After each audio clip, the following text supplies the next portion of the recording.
Halo, assalamualaikum warahmatullahi wabarakatuh. Halo semua sahabat pemburu cerita horor. Di part sebelumnya, Siska yang akhirnya telah hamil, kini mulai diterima oleh ibu mertuanya. Hingga akhirnya beliau mengajak Reza dan Siska untuk tinggal di rumahnya. Mereka pun sampai di rumah ibu Reza tepat setelah selesai sholat azhar. Siska lalu diantar oleh ibu mertuanya ke kamar yang terletak di samping dapur. Selesai kemas-kemas barang, akhirnya hari mulai gelap. Azan maghrib juga telah berkumandang. Mereka pun sholat berjamaah di dalam rumah. Sehabis sholat maghrib, ibu Reza pergi keluar untuk membeli ayam bakar untuk dimakan oleh Siska. Sementara Siska pergi ke dapur untuk mempersiapkan yang lain. Setelah sampai di dapur, Siska lalu melihat tikus yang berlari ke bawah meja. Dia kemudian menangkap tikus tersebut. Tanpa sadar, dia kemudian tergiur untuk memakan tikus itu. Namun dia juga berusaha keras untuk menahannya. Setelah membunuh tikus tersebut dan membuangnya, tiba-tiba Siska melihat beberapa ekor anak kucing di belakang rumah. Tanpa sadar, Siska mengambil satu persatu kucing tersebut, lalu dimakannya sampai tidak tersisa satupun. Setelah selesai di dapur, dia lalu kembali ke kamar dan merebahkan dirinya ke atas kasur. Dan ia melihat perutnya semakin membesar setelah makan sesuatu. Siska berpikir bahwa ngidamnya ini sudah tidak masuk akal. Reza lalu datang dan langsung mencium perut Siska. Reza merasakan jika perut istrinya sudah membesar, dan ketika Reza ingin mencium perut istrinya, tiba-tiba dia merasa ada yang menendangnya dari dalam. Sontak Reza kaget namun dibarengi dengan perasaan bahagia, karena bayi dalam kandungan Siska terasa sangat aktif. Reza lalu mencium bau amis dari mulut Siska. Namun dia tidak terlalu menghiraukannya. Tidak lama kemudian, ibu Reza datang membawa 3 bungkus ayam bakar. Mereka kemudian makan malam bersama di ruang dapur. Setelah selesai makan, Reza dan Siska kembali ke kamar. Sedangkan ibu Reza masih sibuk di dapur. Setelah selesai beres-beres di dapur, beliau mencium bau amis dari dekat pintu dapur. Beliau lalu mendekat untuk memeriksanya. Dan ternyata, di balik pintu dapur, beliau melihat beberapa bangkai kucing yang sebagian besar tubuhnya sudah tidak ada. Seperti ada yang telah memakannya. Namun beliau berpikir, mungkin kucing tersebut dimakan oleh biawak yang memang sering berkeliaran di sekitar rumahnya. Setelah menguburkan bangkai kucing tersebut, beliau lalu kembali ke kamarnya dan kemudian tidur. Di sisi lain, tiba-tiba Siska mengeluh sakit di bagian perutnya. Siska pun berteriak kesakitan. Bersamaan dengan itu, keluar cairan hitam yang kental dan bau amis. Reza yang sedang berbaring di samping Siska, sontak langsung menghampiri istrinya tersebut. Namun Reza yang tak tahan dengan baunya itu, lalu muntah di depan Siska.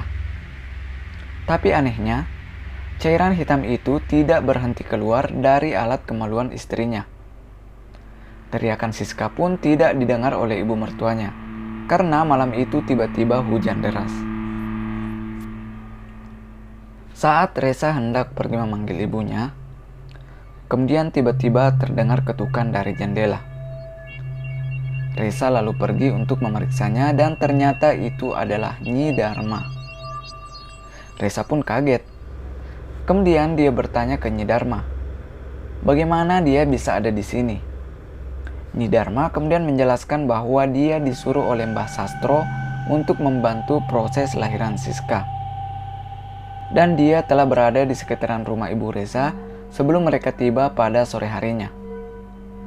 Namun Nyi Dharma tidak menjelaskan bagaimana dia bisa mengetahui rumah ibu Reza. Belum sempat Reza mencerna semua keanehan ini, Siska kembali merintih kesakitan dengan suara yang lebih keras. Reza pun langsung membuka pintu jendela dan menyuruh Nyi Dharma segera masuk. Di tengah suara derasnya hujan yang disertai dengan suara guntur itu, Nyi Dharma komat kamit membaca mantra sambil mengoleskan minyak di perut Siska. Sementara cairan hitam yang berbau amis itu masih terus keluar dari kemaluan Siska, hingga membuat Reza khawatir istrinya akan kehilangan banyak darah. Reza kemudian menyarankan ke Nyi Dharma agar Siska dibawa saja ke bidan kampung terdekat. Namun ditolak oleh Nyi Dharma. Nyi Dharma kemudian mengatakan ke Reza bahwa jika dia ingin anak dan istrinya selamat, biarkan dia yang menanganinya. Akhirnya Reza hanya bisa menuruti Nyi Dharma. Beberapa menit kemudian, keluarlah bulu-bulu kucing dan kotoran-kotoran yang lain melalui kemaluan Siska, hingga membuat Reza kembali mual-mual karena memang bau amisnya sangat menyengat. Sementara Siska masih merintih kesakitan. Reza lalu mengangkat Siska ke lantai yang telah diberi alas, karena di atas kasur sudah penuh dengan cairan-cairan menjijikan. Nyi Dharma lalu menyuruh Reza mempersiapkan seloyang air hangat, sementara kebutuhan-kebutuhan lainnya sudah dipersiapkan sebelumnya oleh Nyi Dharma. Beliau lalu mulai membantu Siska dalam proses melahirkan. Sementara Reza disuruh menunggu di luar kamar dan melarang siapapun masuk.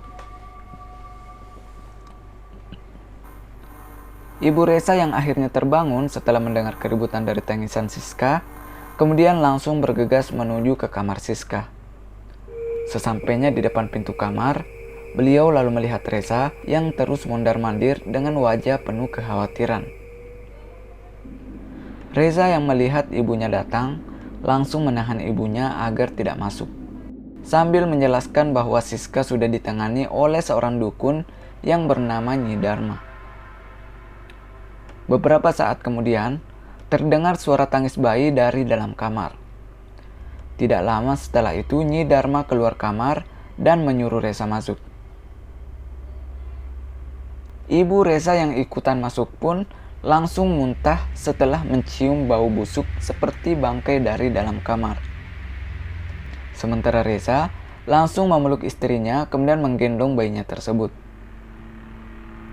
Tidak ada yang aneh dari bayi tersebut. Hingga saat Reza hendak mengazaninya, tiba-tiba bayi tersebut menangis sekuat-kuatnya. Nyi Dharma langsung mengambil anak tersebut dari tangan Reza, kemudian memberitahu Reza untuk tidak mengazaninya. Ibu Reza yang mendengar perkataan Nyi Dharma kemudian marah dan mengatakan ke Nyi Dharma bahwa dia tidak punya hak untuk melarang Reza mengazani anaknya sendiri. Namun Nyi Dharma hanya tersenyum kecil sambil berkata bahwa bayi ini akan meninggal jika diazani. Nyi Dharma kemudian pergi dari rumah tersebut tanpa sepatah kata pun. Ibu Reza kemudian bertanya kepada Reza tentang nenek-nenek yang membantu Siska melahirkan, karena setahunya dia tidak pernah melihat wanita tersebut di daerah tempat tinggalnya. Namun Reza memberitahunya bahwa orang tersebut adalah dukun beranak dari desa Sunyi yang kebetulan berada di daerah situ, dan tanpa sengaja bertemu Reza saat hendak keluar untuk memanggil bidan. Reza akhirnya berbohong agar ibunya tidak bertanya lebih jauh tentang Nyi Dharma. Ibu Reza hanya diam sambil mengerutkan alis. Beliau kemudian menggendong cucunya yang baru lahir sambil mengajaknya berbicara. Setelah itu merebahkan bayi tersebut ke sisi Siska. Siska dari tadi hanya diam karena masih merasa lemas setelah melahirkan. Dia kemudian mencoba untuk menyusui anaknya untuk pertama kalinya, meskipun dia tahu kalau air susunya belum ada. Awalnya, Siska hanya berniat menyusui anaknya untuk merangsang agar air susunya cepat keluar. Namun semakin lama, isapan anaknya terasa semakin kuat. Siska kemudian merintih kesakitan. Tetapi Reza memberitahunya bahwa mungkin dia belum terbiasa saja. Setelah beberapa saat Siska menahan sakit, akhirnya bayi Siska melepaskan puting susu ibunya. Tiba-tiba, Siska, Reza, dan ibunya dibuat kaget setelah melihat mulut bayinya penuh dengan darah segar. Ternyata yang membuat Siska kesakitan adalah karena bayinya tersebut terlalu kuat menghisap susu ibunya hingga yang terhisap adalah darah. Namun anehnya, bayi tersebut malah dengan lahap meminum darah tersebut. Meskipun banyak kejanggalan yang terjadi selama kehamilan Siska hingga dia melahirkan, Reza dan Siska tetap berusaha bersikap normal di depan ibunya.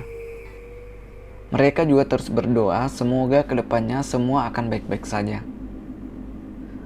Akhirnya bayi tersebut untuk sementara hanya diberikan susu formula oleh ibu Reza sambil menunggu ASI Siska ada. Tetapi mereka tetap dibuat kaget oleh nafsu makan bayi tersebut, di mana dia mampu meminum hingga kurang lebih 20 botol susu dalam sehari. Begitupun ketika air susu ibunya sudah ada. Siska terpaksa menolak untuk menyusui anaknya dikarenakan nafsu makan anaknya yang berlebihan. Setiap kali menyusu pada ibunya, anak tersebut tidak akan berhenti menghisap puting susu ibunya meskipun air susunya telah habis. Hal tersebut terkadang membuat Siska kesakitan, hingga akhirnya anaknya hanya diberi susu formula. Tidak terasa 1 tahun pun telah berlalu. Mereka bertiga pun beraktivitas seperti biasa. Reza dan Siska juga kini merasa lega karena tidak ada hal-hal aneh lagi terjadi selama 1 tahun ini. Mereka sangat bahagia dengan kehadiran seorang anak yang diberi nama Aldo di dalam keluarga mereka. Ditambah, kini Reza juga telah bekerja di sebuah perusahaan di kota tempat mereka tinggal. Di tengah kebahagiaan itu, Reza dan Siska sampai melupakan jalan yang dulu mereka pilih untuk mendapatkan seorang anak. Dan ada satu hal yang benar-benar mereka lupakan, yaitu tumbal. Pada suatu malam, Siska tidur di kamar bersama anaknya Aldo. Pada malam itu, kebetulan Reza tidak pulang ke rumah dikarenakan dia ditugaskan oleh perusahaan keluar kota. Siska yang saat itu sedang tertidur lelap, tiba-tiba dibangunkan oleh suara Aldo yang tertawa sendiri. Namun dia dibuat terkejut karena tidak menemukan anaknya di ranjang tempat mereka tidur. Siska lalu berbalik ke arah jendela dan melihat Aldo sedang tertawa sambil melihat ke arah luar jendela. Siska kemudian menghampiri Aldo sambil memikirkan sesuatu yang membuat anaknya tertawa. Saat dia hendak menggendong Aldo, tiba-tiba terlihat sosok pria tinggi dengan bulu lebat berwarna hitam berdiri tepat di balik jendela.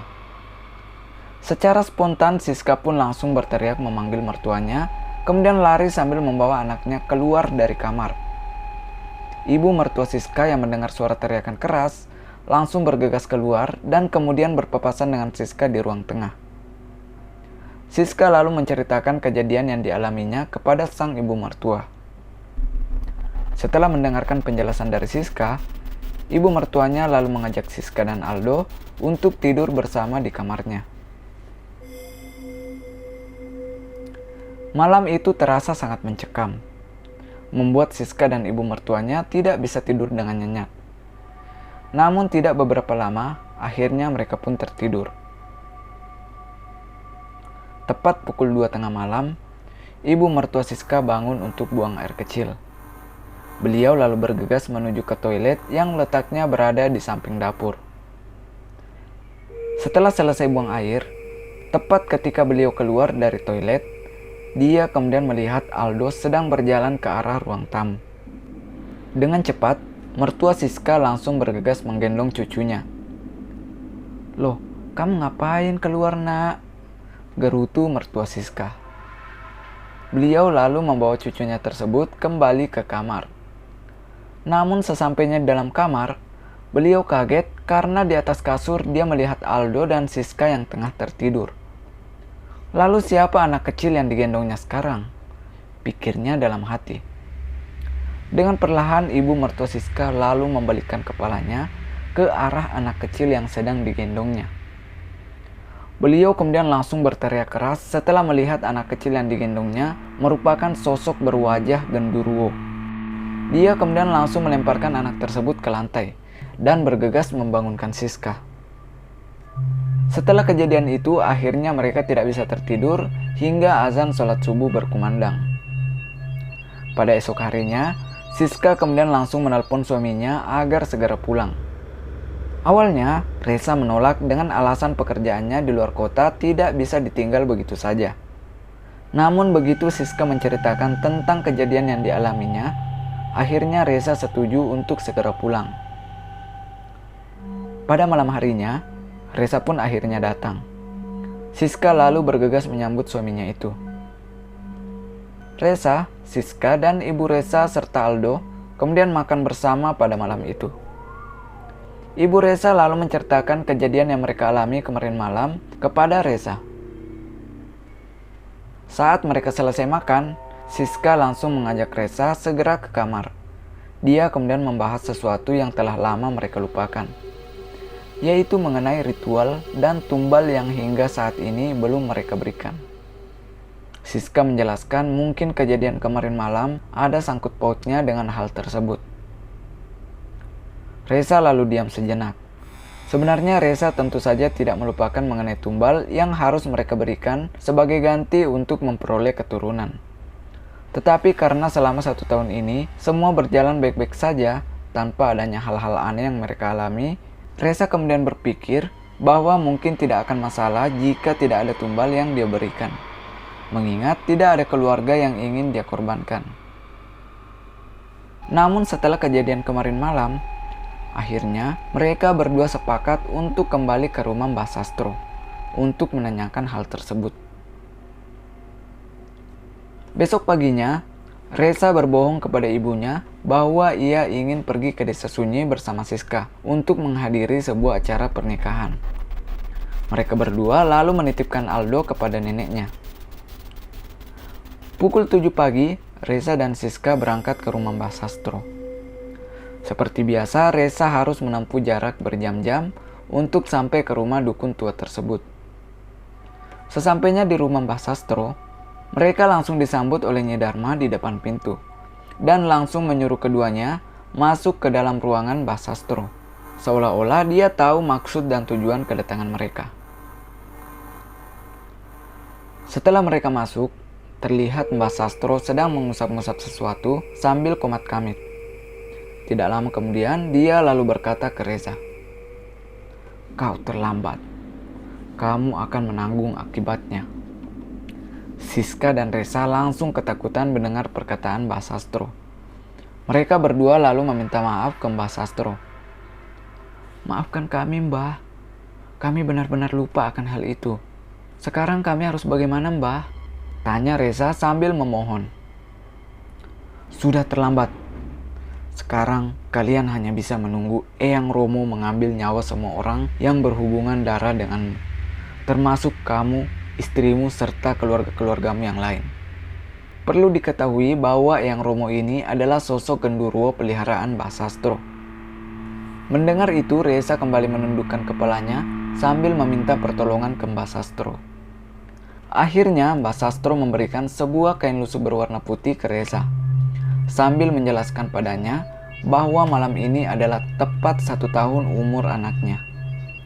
Maka dari itu Reza disuruh bergegas membawa kain putih tersebut kembali ke rumahnya dan menyuruhnya agar menyelipkan kain itu ke bawah kasur ibunya untuk dijadikan sebagai tumbal. Jika tidak, Eyang Romo akan segera memakan mereka semua. Karena sudah tidak ada pilihan lain, akhirnya Reza harus rela mengorbankan ibunya sendiri sebagai tumbal. Siska dan Reza pun langsung bergegas kembali ke rumah ibunya sambil menangis sedih. Pukul 11 malam, mereka pun sampai. Dari luar rumah, mereka merasa ada yang aneh. Terlihat tidak ada satupun lampu di dalam rumah yang menyala, padahal hari sudah malam. Reza lalu bergegas masuk sambil memanggil-manggil ibunya. Namun sama sekali tidak ada jawaban, seolah-olah tidak ada orang di dalam rumah itu, padahal pintu rumahnya tidak terkunci. Sementara Siska pergi ke kamarnya untuk mencari Aldo. Reza kemudian menuju ke kamar ibunya. Sesampainya di dalam kamar, Dia lalu menyalakan lampu kamar ibunya. Reza pun langsung shock melihat sosok ibunya yang telah terkujur kaku dengan lidah menjulur keluar, seolah ada yang telah mencekiknya. Sontak, Reza langsung berlari memeluk ibunya sambil menangis. Tidak lama kemudian, Siska pun juga datang dan juga dikagetkan melihat mayat mertuanya tersebut. Reza lalu menanyakan keberadaan Aldo kepada Siska. Namun Siska memberitahunya bahwa dia tidak menemukan Aldo di dalam kamar. Baru saja Siska selesai berbicara, tiba-tiba Reza melihat Aldo berdiri tepat di belakang istrinya dengan senyuman menakutkan. Tidak lama kemudian muncul pula sesosok genderuwo dengan bulu lebat di sekujur tubuhnya, berdiri tepat di belakang Aldo. Keesokan harinya, warga sekitar dihebohkan dengan penemuan 3 mayat dari rumah Ibu Reza. Penemuan mayat tersebut diawali ketika salah seorang warga mendengar suara anak kecil menangis dari dalam rumah tersebut. Karena curiga, akhirnya warga tersebut mencoba untuk memeriksanya. Akhirnya dia menemukan 3 mayat di dalam rumah tersebut yang tak lain adalah Siska, Reza, dan ibunya. Di akhir cerita, Aldo kemudian diadopsi oleh Nyi Dharma yang mengaku sebagai keluarga dari Siska. Dan cerita pun selesai. Dari cerita ini, kita dapat memetik sebuah hikmah bahwa sebenarnya rezeki itu sudah ditentukan oleh Allah Subhanahu wa Ta'ala. Salah satunya yaitu rezeki berupa keturunan. Maka janganlah kalian mencoba untuk melawan takdir Allah dengan bersekutu dengan setan seperti yang terjadi di dalam cerita ini. Selama kita berusaha dan berdoa, insya Allah suatu saat kita juga akan memperoleh keturunan. Oke, sekian dulu cerita kali ini, dan nantikan terus cerita-cerita horor terbaru dari channel Di Balik Bayangan. Terima kasih sudah menonton dan sampai jumpa di cerita selanjutnya.